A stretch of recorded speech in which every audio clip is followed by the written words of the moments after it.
skeleton crew today. It's okay. Just before we get into everything, I just want to I feel like we owe apologies for having to cancel out on the last communion. It takes a lot of things for us to take into consideration before we want to cancel a communion, because you never know when, you never know if someone actually is dependent on us for a positive word, a positive energy to carry them through the several weeks. So it's always a big deal when we find out we have to cancel communion.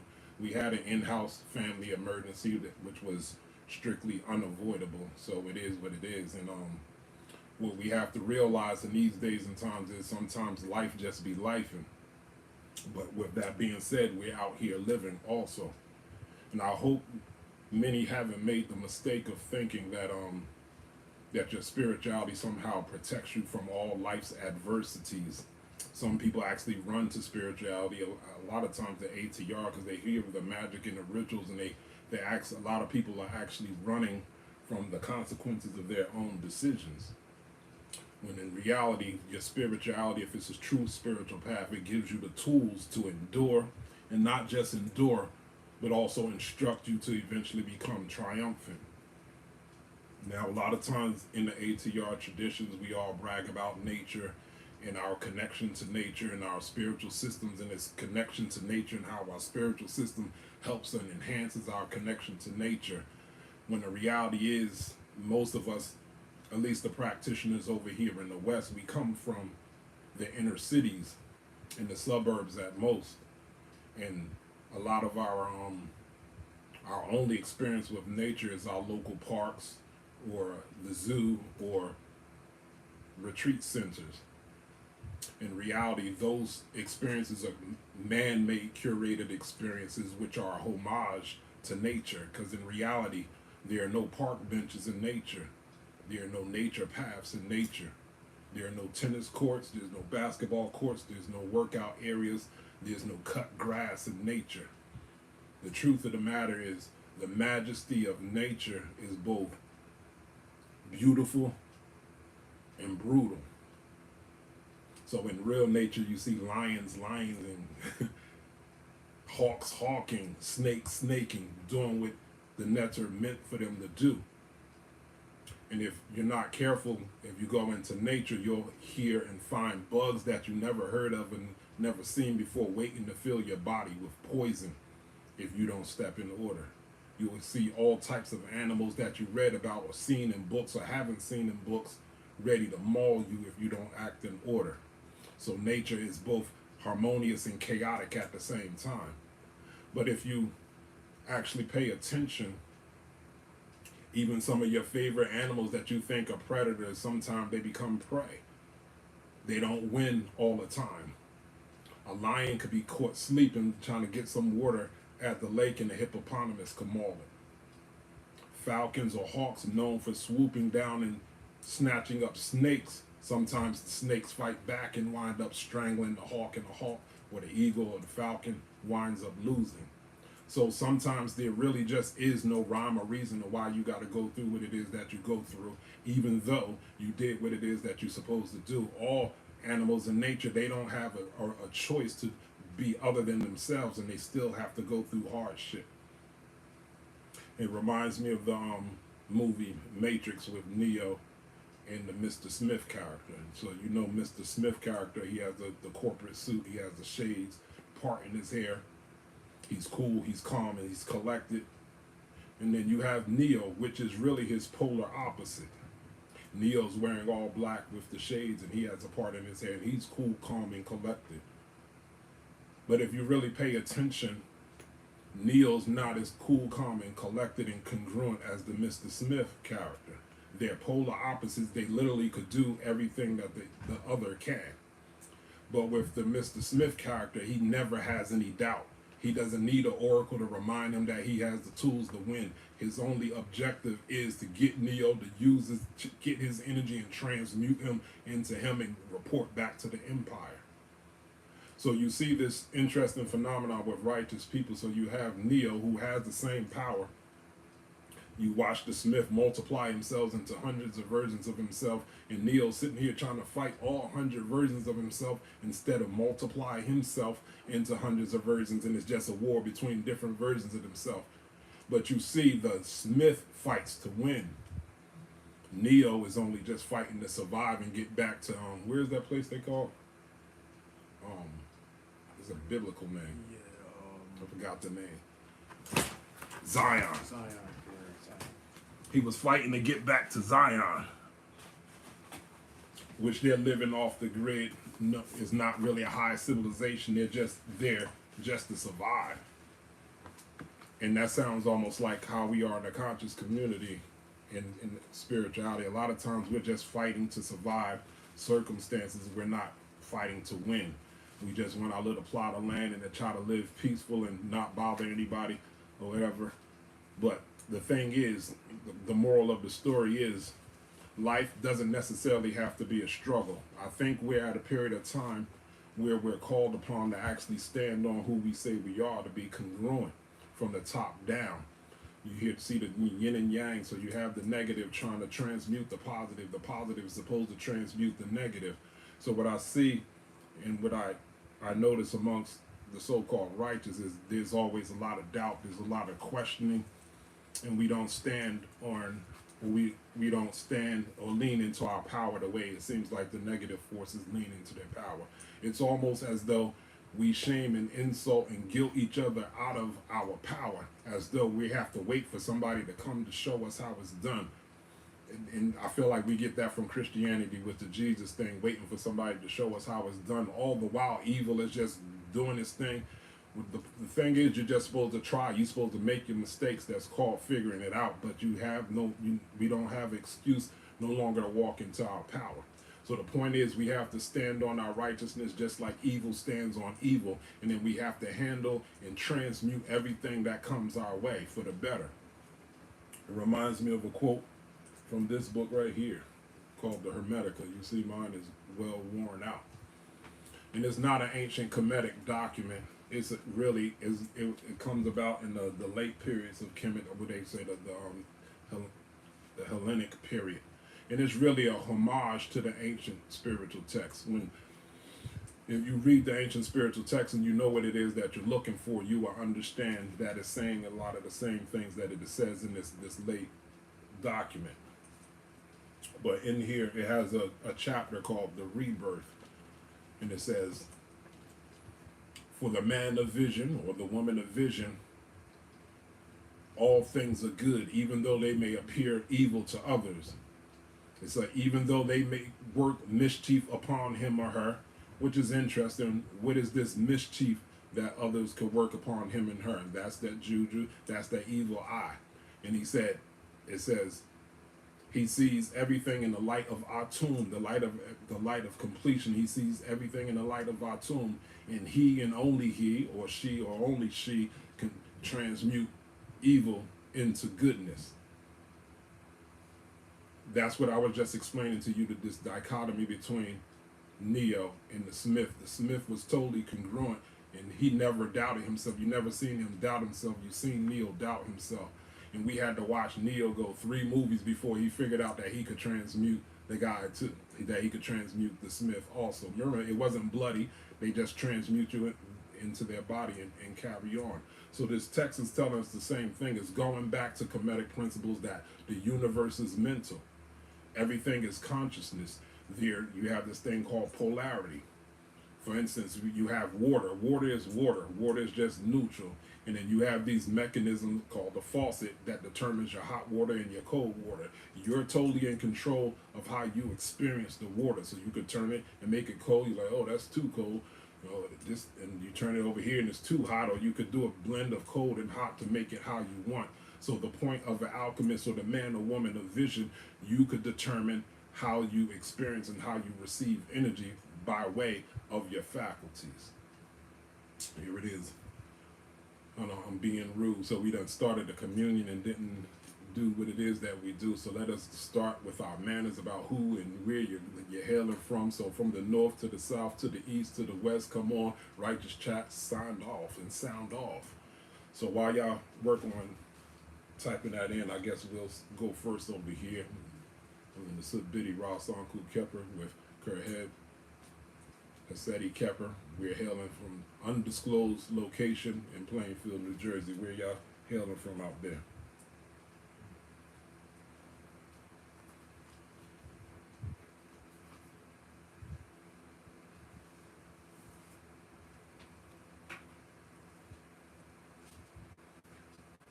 Alexis Scott from Maryland. Okay.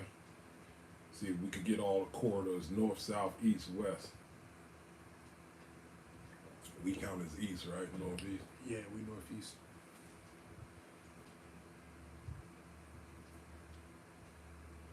See the numbers just double.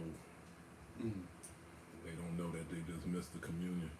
Trying to wait us like, I don't want to hear the music. And he just sitting there. Judy Raw from Citrus Hill, Orange, New Jersey.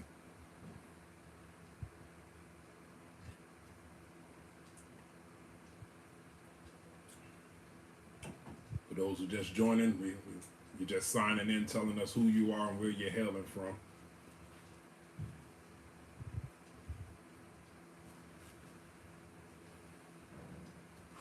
Everybody quiet today.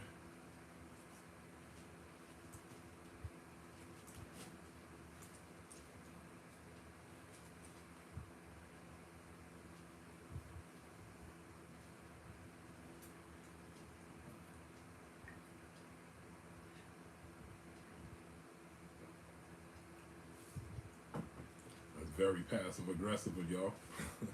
No manners. And speaking to myself, I'm seeing 15 people out there and everybody's quiet. Having a bad day.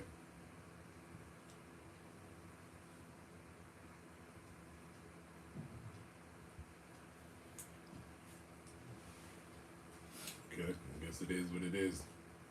So we'll start by saying Amatuan Panetir, Sawek Tuamentin Panetir, Aud Wauma. Keti Paheru.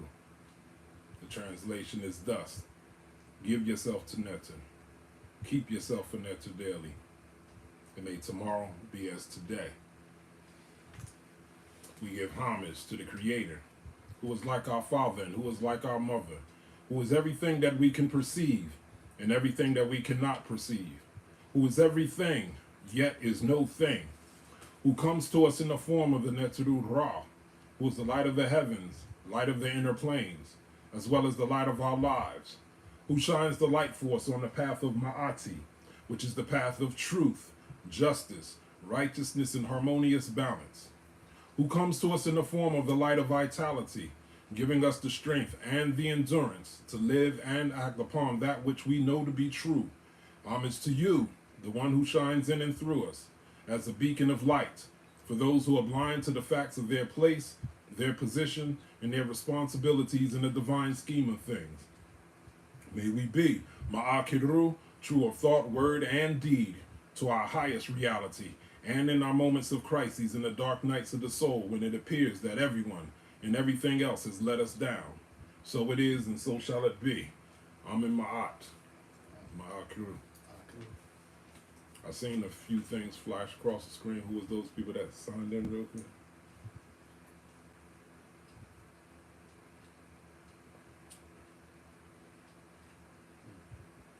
We can't access it. It's too late. Let's see.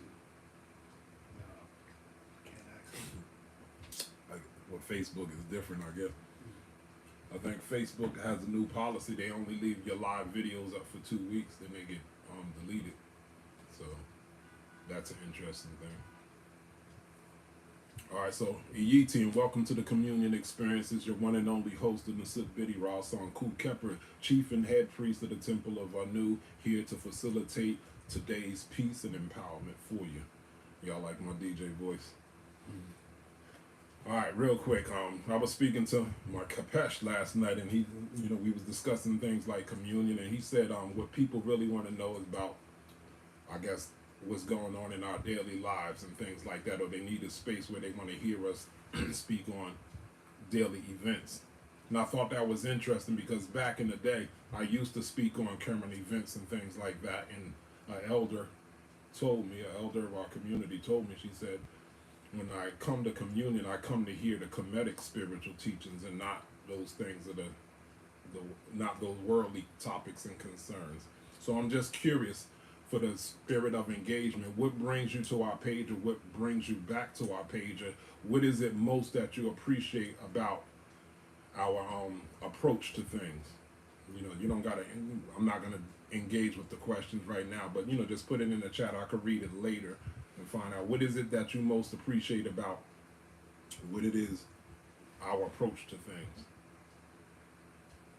Because we don't have the greatest numbers in this tier of the society, this circle of the conscious community. We don't have the greatest numbers, but for that I'll say it's not big numbers or great numbers of people that make the biggest change. It's oftentimes the small numbers that make the greatest change. So everybody's here, they're here for a specific purpose, and I would like to know, just for clarity, I think intuitively, I think I know why people come and why they return, but it'll just be nice to know to hear the words from your own mouth. Today's day and time reminds me of Alexandria. Alexandria was created by Alexander the Great, the so-called great. Back, he was born in 332 BC. Interesting enough, he took over the known world at that time at 16, 17 years old. Actually, a lot of the leaders and the Sitbiddies and the kings, all of them, they were very relatively young. You heard about King Tut. They said he was the boy king because he was 13 years old. But in reality, Queen Hatshepsut and all of them, when you hear about their exploits, they was teenagers going into young 20s. So it's just interesting how you had young folks ready to take over, or competent enough to take over the world, and we be thinking we just finding ourselves and coming into our power 30, 40, 50, we're elders compared to that metric. But anyway, it was always his dream to go and make his way to Kemet to find out the wisdom of the ancients. So when he got hold of the world at that time, he took the information from Kemet, Persia, and Babylon and put it into a library. That library was called Alexandria. He wanted the people of the world to be able to go to a location to be able to find out all the information that they needed. In reality, it's always classism going on in societies from the beginning of the time. So I don't know if regular folks could just come off the street and go to the library and find out the wisdom of the universe. Remember, he was a Greek, so there's levels and classes in society. So was interesting. So he set up this thing of libraries and things like that. And eventually later on, when the Christians took over and with Justinian and stuff and shutting down schools, they decided they wanted to burn all the wisdom. So they started burning all the libraries. And now that everything was in one location, so the wisdom of the world, Alexandria got burned. And they said over 800,000 scrolls from Kemet got burned in there. So I say we're in the modern day Alexandria with the internet and stuff. People don't read books anymore. People don't buy books anymore. You hear TikTok. Everybody's getting their information online. And let the powers that be decided that you're a threat, and they got an issue, and they want to edit the information that you feel that that you got access to. They could shut down the grid, and that'll be the digital version of Alexandria. Part of our problem also is that the knowledge has been usurped by the laity from the clergy. I repeat, the knowledge has been usurped by the laity, the laymen, from the clergy. When you look at people's reasons for why they left organized religion, it's often because they think there was too many. One thing people like, I don't believe in it anymore. It's nonsense. It's myths. Or the other is they stop believing in leadership, or they feel like the leadership has had moral failure, and then they quit. And let me say this one thing. Like, the moral failings of one person has nothing to do with how you connect with the creator and the ancestors in the tradition. I see people leave tradition, surrender their names and stuff just because a said figure or whatever may have a moral failure or whatever, but that has nothing to do with why you came to a tradition and why you connected with the spirits and the Most High of that tradition, unless you was idol worshiping or into personality worship. So it should never be that serious to make you surrender your connection to the source just because someone else has a moral failure. The point I'm making is, so if those are the reasons that you left religion and spirituality organized, I'm not necessarily for or against it. I'm just have an objective view on what it is that people do or why they think they do what it is that they do. So they leave. Then you come to this thing called the spiritual community or the conscious community. So you left because of shortcomings or so-called contradictions. But have y'all looked online? Have y'all looked on Instagram? Have you looked on Facebook? Have you listened to people on YouTube? They actually lead with their moral failings. People are smoking publicly, drinking publicly, swearing publicly, so they're leading with contradiction. The spiritual community, the conscious community is now leading in scams, something that they said the church, Islam, or religion was doing. Now they're ruthlessly leading with scams in the community. So if that's the case, what was the difference? And if you want to go point for point in comparison, when you look at the mosque, when you look at the synagogue, when you look at the church, they all, whether you believe in it or not, whether it's true or not, whether moral felons or not, they all are still to this day, in spite of thousands of people leaving or maybe millions of people leaving, they still are in a better place than the spiritual community or the conscious community in helping people. And if you're honest and if you're being transparent and if you find yourself in a problem or a serious situation in a crisis in life, you can't depend on the spiritual community or the conscious community. You might have to eat humble pie and go, like, say something happened with your living situation or whatever, or you have no food, you're starving. A lot of people have to eat humble pie and wind up reporting to Catholic charities or the Christian churches because they're set up for situations like that. Because despite of what it is that you believe in, there's some good things in it too that encourages them to help the those that are unfortunate. While the flex of the spiritual community, the conscious community, is the knowledge, but you don't see the demonstration of the knowledge. So till this day, the conscious community failed to match the energy of the organized religious spiritual energy. You know, it's just food for thought, not for or against. It's just, once again, we just have to just take those things under consideration. So what is it that we're supposed to be talking about today? The topic of today's discussion is, what is I said, what you use determines if you win or lose. What you use determines if you win or lose, or even how you win or lose. Had a significant thing happen this week in the cosmos. It's called this thing called the blood moon. Have y'all heard about this phenomenon of the blood moon?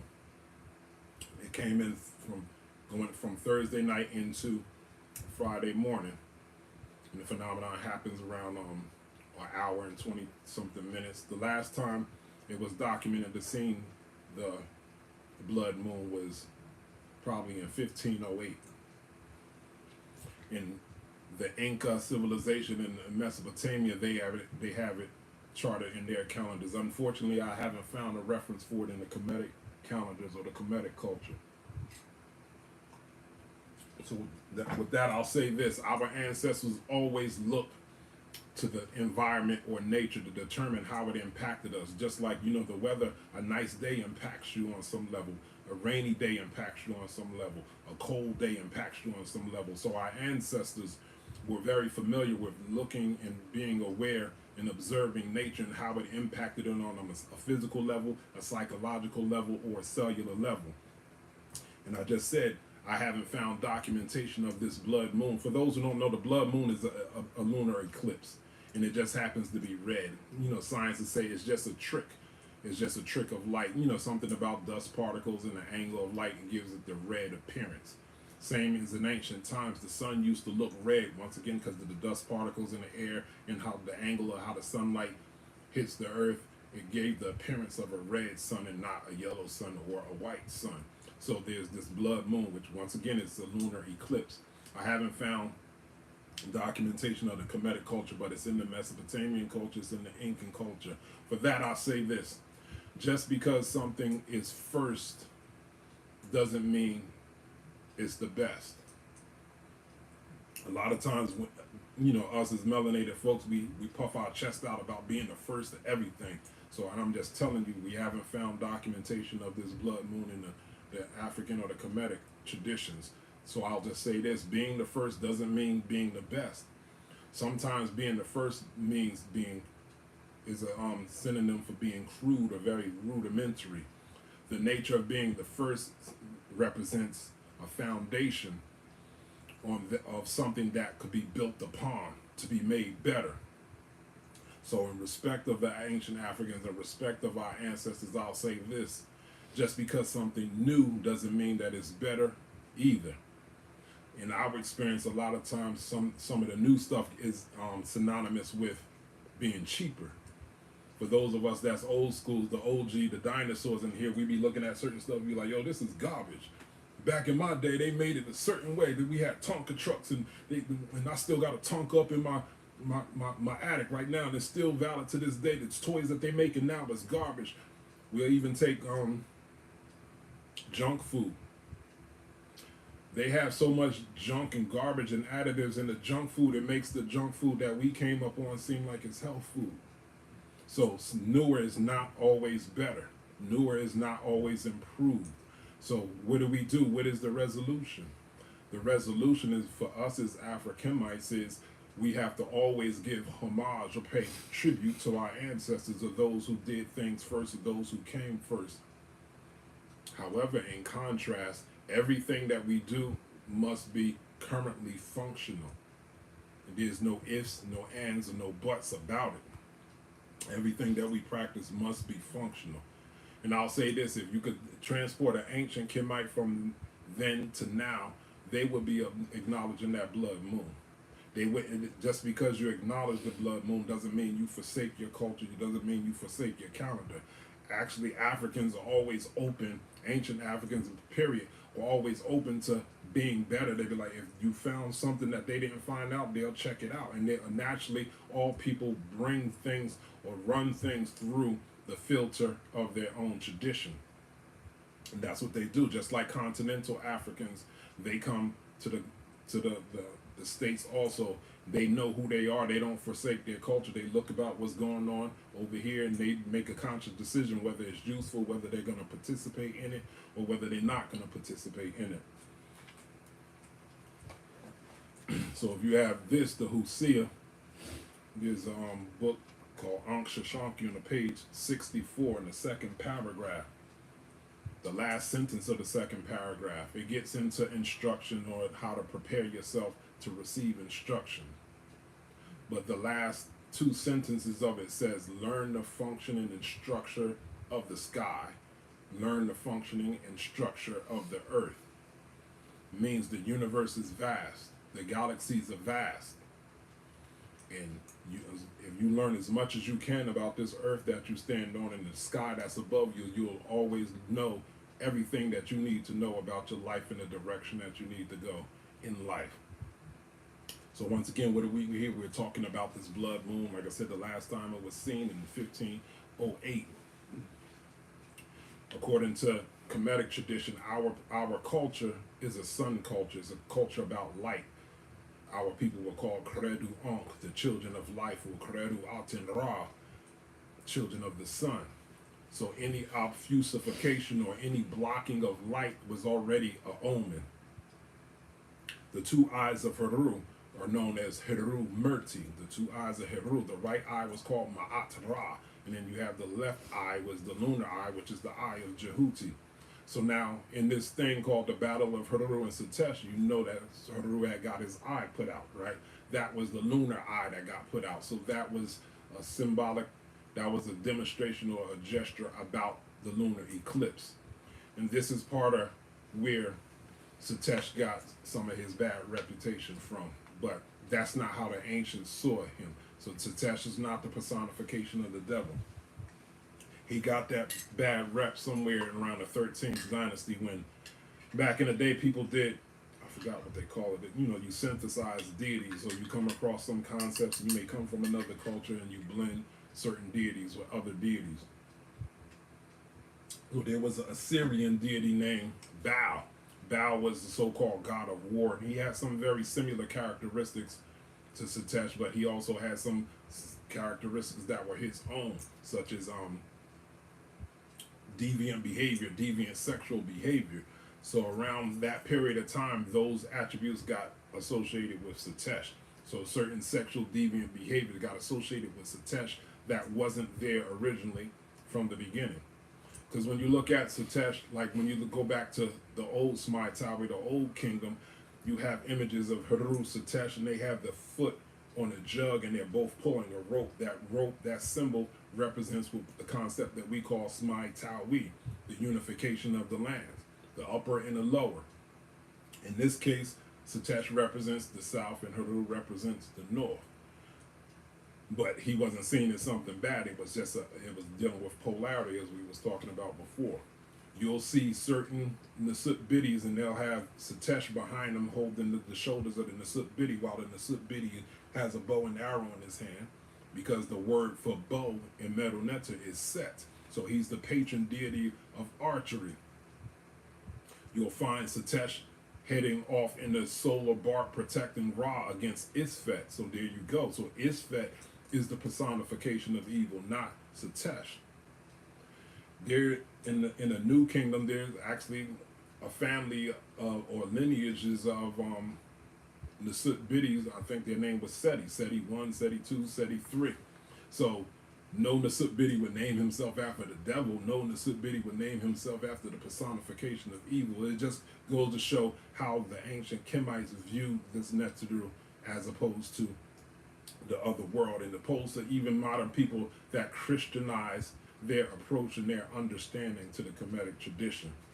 So even in the Kemetic calendar, they had so-called good days and bad days, bad omen days and good omen days. But we have to be careful, because a lot of that doesn't overlay onto our current calendar. But the point is, they saw the lunar eclipse as an omen. So how did we get to this point where a lunar eclipse is seen as an omen to this new phenomenon that everyone looks forward to? The pagans look forward to it. The Hindus look forward to it. The Buddhists look forward to it. The Native Americans look forward to it. So what would be the Kemetic stance on that, since lunar eclipses is supposed to be something that's omnious?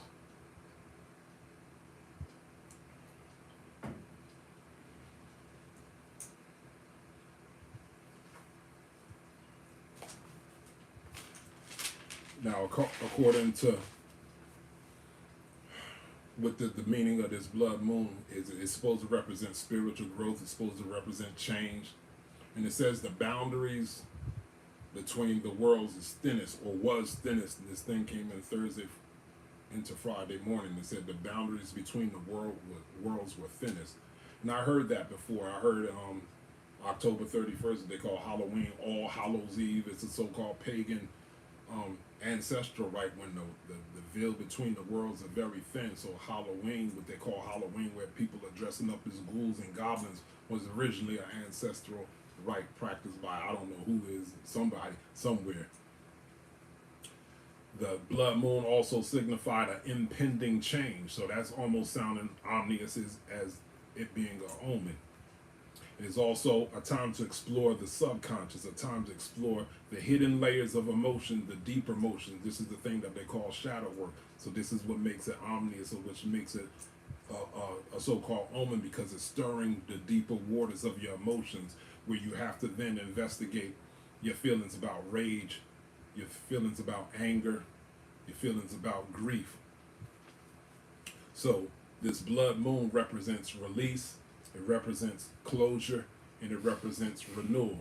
Why are we even talking about this? Because we're talking about the energy of the year. Remember, we were talking about what governs us, what's influencing us for the year. So this thing that came in Friday corresponds to the energy of the year. So when you look at it, we're at 2025. So that is reduced to 9. So you add those up, it equals 9. 9 represents release. It represents death. It represents closure. It represents radical change. So the point is, the energies bombarding the planet right now are very high. It could be considered chaotic if you're not congruent, if you don't have your clarity that you're supposed to have.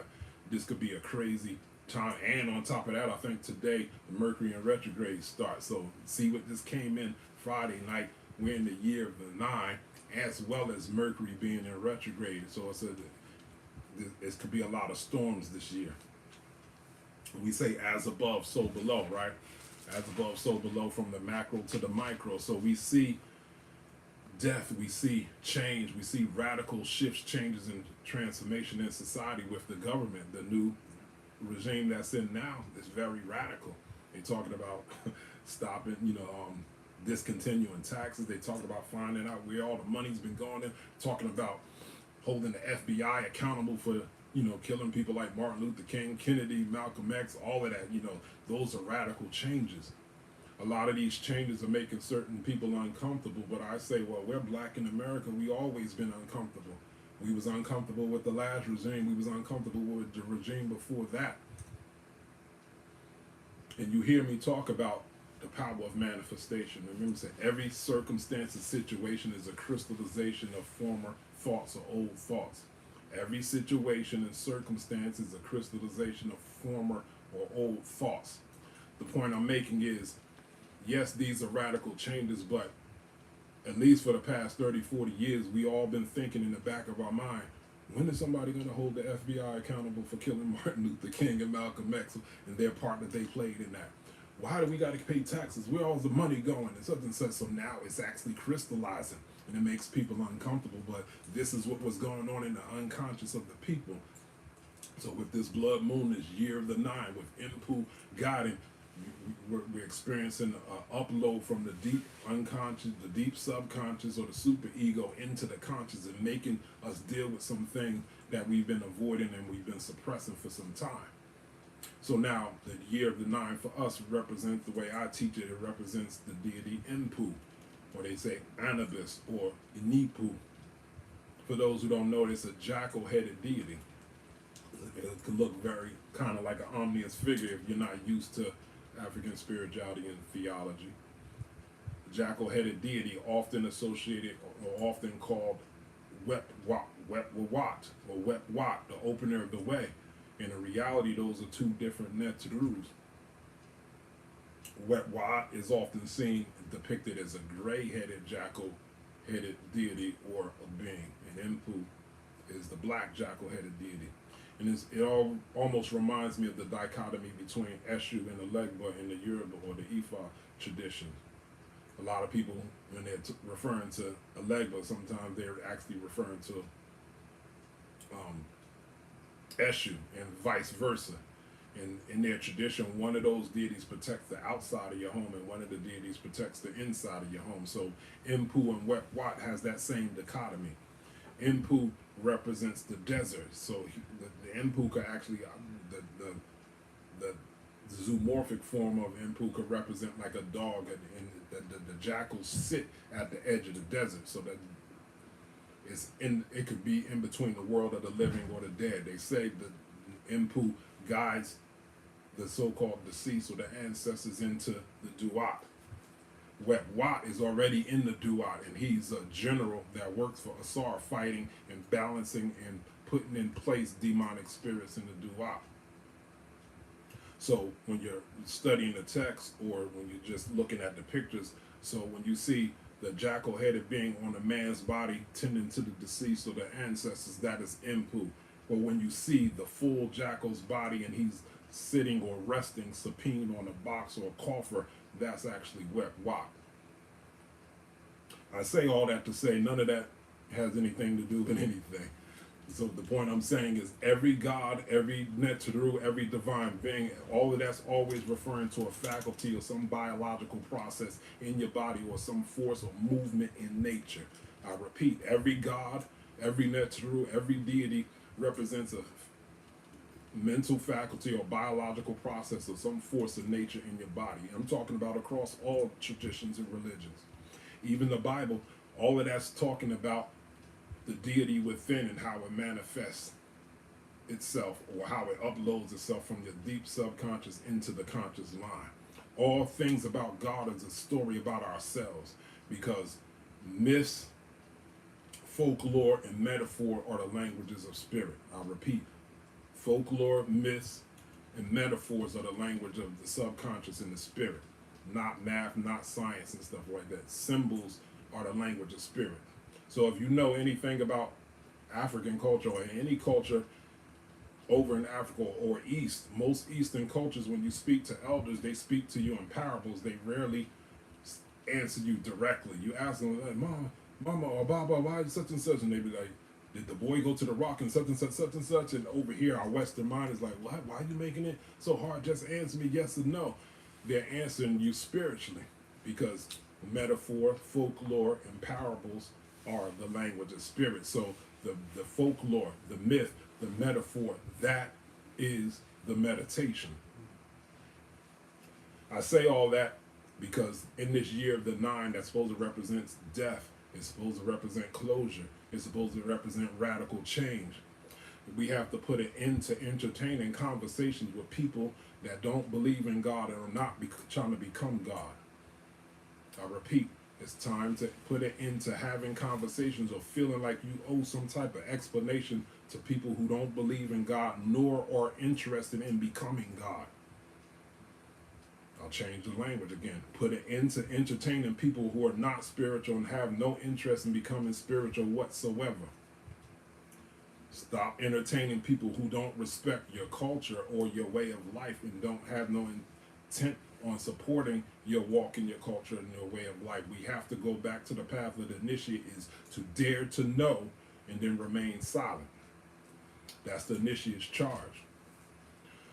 So nine represents cycle. It takes a gifted person to know where you're at in the whole cycle between 1 and 9. Where are you at? 9, if it represents death, if it represents closure, it also represents the preparation for the opening of the way to something better. And it takes a skill to know when to end something. In my experience personally, in my observation, all of us is messy as heck when it comes to how to end things. So we tend to make things messy and traumatic to justify our need for change, when it doesn't have to be messy or traumatic to justify change.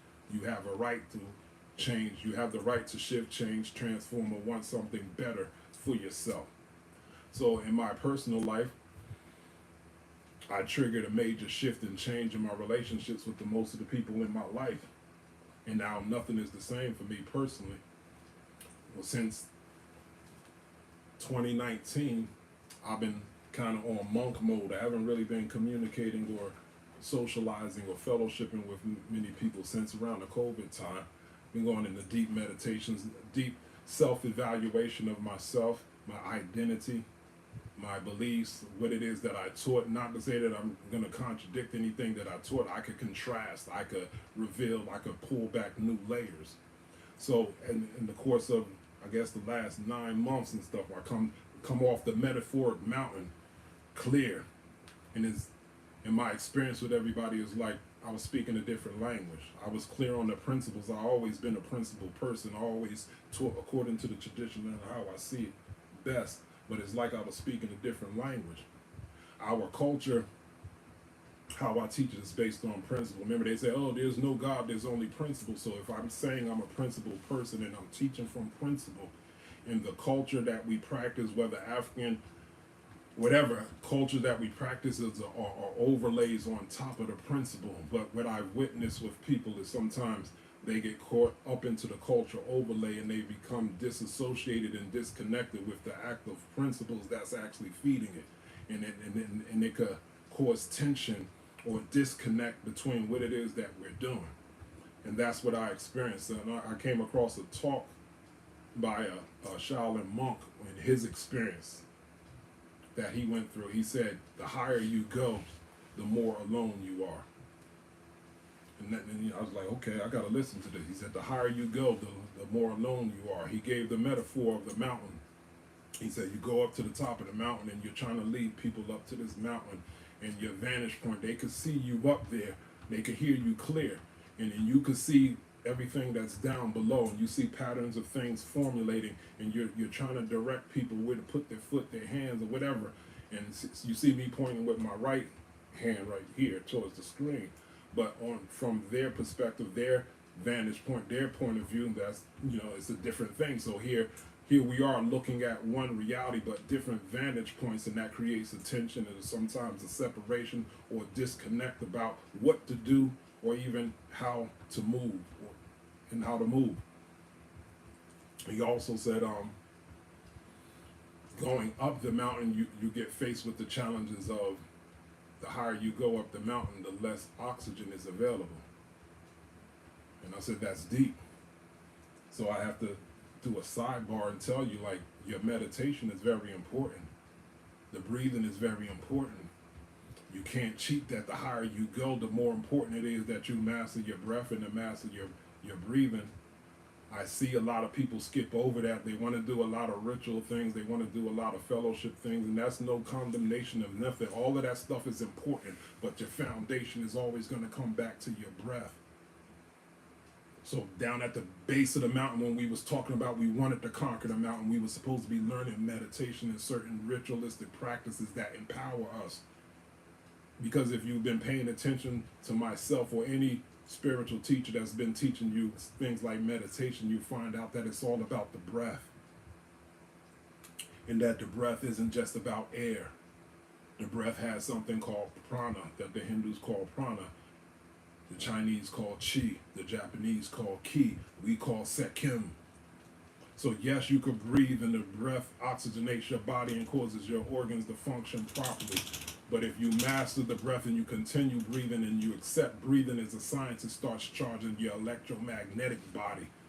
And your electromagnetic body consists of the result of the balance, the result of your chakras, and it becomes your aura, or your electromagnetic field. It becomes what you call the body of light. It becomes that thing that you might have heard of called the Merkaba. All of that's talking about the same thing. It's your body of light. And in the higher dimensions of spirituality, it's about your body of light and your consciousness. Certainly, it's going to go to a certain point where your rituals are not going to do you any good, because it's going to be about your consciousness and your state control and your light body.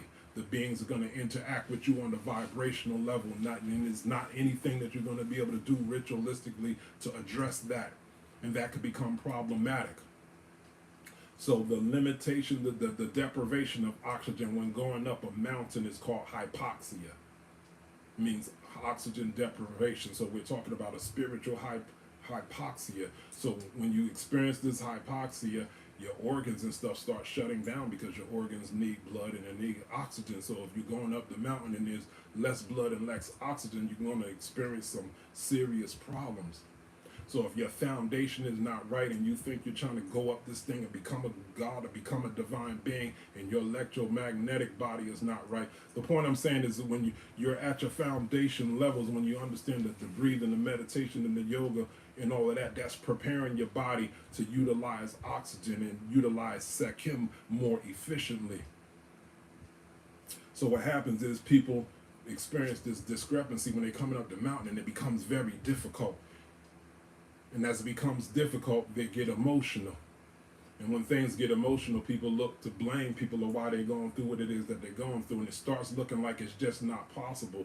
So if you haven't built your body of light trying to mess with these higher beings, it could seem like these higher beings are cursing you or bringing anti-blessings upon your life, when it's really you haven't qualified your energy to really interact with those beings, so you could actually be burnt by those beings. They're not trying to hurt you. It's just like your force field or your like I said, your electromagnetic energy is not resonant with the realities that you claim that you're trying to reach.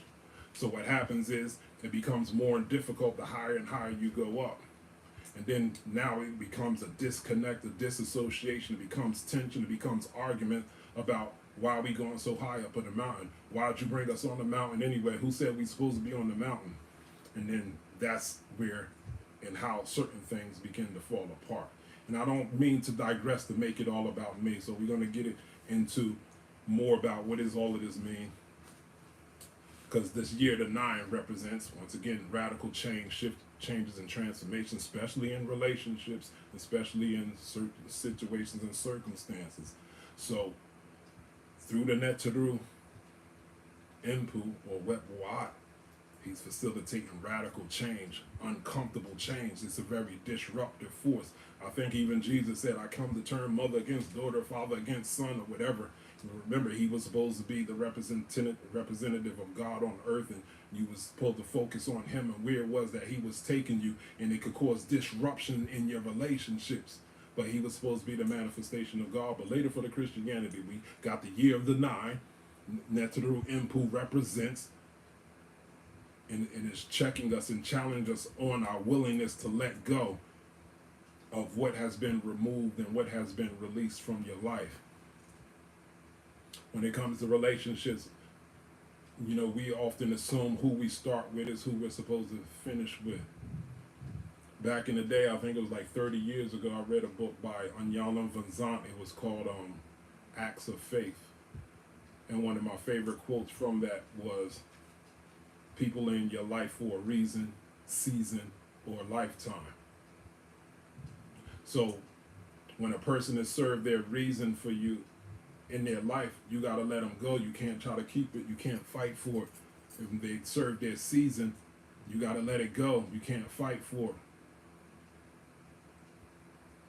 So some of the people that you're supposed to be trying to let go and trying to keep in your life, they represent why you may be stuck in life. I know that sounds weird. Like we cherish relationships.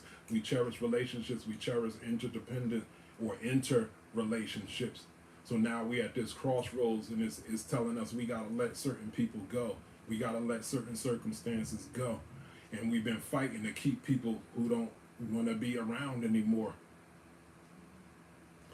People who are no longer invested in your growth. People who are not invested in your vision. And check it out. We're not trying to be narcissistic, because it usually works both ways. On their end, they be feeling that you ain't invested in their growth and you're not invested in their vision. So it leaves us left with nothing but the choice but to go separate ways. And once again, it doesn't have to be traumatic. It doesn't have to be messy, but the universe is sending this disruptive energy to make us really put in things in perspective and get back on code. What is your personal code? Do you know how you're supposed to be tapped in? This thing is what somebody said, lifetime is the bloodline, always a part of you. Okay?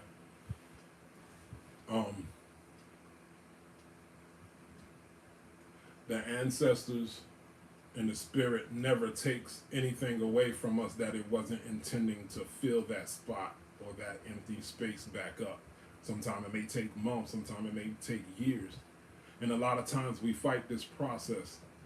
Have you ever dumbed yourself down just because you were scared to be alone, or scared not to have any friends, or scared not to have fellowships? So here you are stuck in these inauthentic relationships because you were scared to be alone. There's a difference between being alone and lonely. And you can't really be lonely if you're really into your spiritual work. That's an opportunity to delve deeper into meditation about what it is that the spirit has for you. So what is this? What if this loss that you may be mourning and resisting? What if it was those people or that person or that circumstance that was responsible for keeping you stuck? I have a Facebook friend online, and he put up a quote, and I said bars, and he said, "Many can't see the blessing of God because they're too busy complaining about how it came." And I was like, that's deep. And I feel like that's kind of the energy that we're all going to go through this year. It's a charge to trust the process. So once again, everybody's looking or waiting for the blessing of God, but they're complaining on how it came. So sometimes in order to elevate, you have to isolate. Like the monk said, the higher you go, sometimes the more alone it is. And a lot of people are afraid of being alone, especially in the new narrative where everybody's breaking up and separating, and there's this thing looming over your head. Will I die alone? Am I going to die alone? So a lot of times we keep ourselves in inauthentic relationships and stuck because we are afraid to go back to the source to figure out what is our way forward. So sometimes to elevate, you have to isolate. And in that isolation, it opens the way for contemplation. That contemplation then opens the way for realization, your aha moments. But you got to be by yourself to figure out what your aha moments. Who are you? What is your identity? What is it that you really value in life? And sometimes you can see that you was living in contradiction to that. And not that any of the things that you live in were bad. Some things you might have just outgrown. Something that could have been helpful in one season in your life could just be an annoyance or a hindrance in another part of your life. So, what I said, the aha moments, the isolation leads to what? elevation. Elevation leads to contemplation. Contemplation leads to realization. Realization leads to actualization. The root word to actualization is act, something that you got to do. And then it gets into divine activation when you're congruent from top down. You're actually excited about life. You're actually excited about the challenge. You lean into the challenge. Because remember, it said radical shift, but it said preparation for opening the way to go back to oneness. Remember, we're 9 going back to cycle to oneness. Oneness is Ra, that circle, that dot going back to oneness, centeredness, at one mentness, that word atonement. So in closing, I don't want to belabor the point. I just want to say or remind everybody to trust the process, but respect the process. Remember, respect is mean again. Respect, so look again at the process. Look again for finer points that's being communicated to you in the process. Trust the process, respect the process. Maintain dignity through the process. And more important than all, to get people out of their ego, do you know your purpose? Do you know your charge? Do you know what it is that the Neteru or your deity has you here for? Do you know your purpose? When you know your purpose, for instance, like I know my purpose, I know what it is that I'm supposed to do. And when you know your purpose, you put that over everything. You put that over your feelings. You put that over comfort. Because in spirituality, you know comfort often leads to weakness, and a certain amount of discomfort stimulates growth. So you got to put your purpose, your divine purpose, over everything. And lastly, I'll say, accept your pruning process, your spiritual pruning process. Those of us that has locks, sometimes you do this thing called pruning, and you clip off the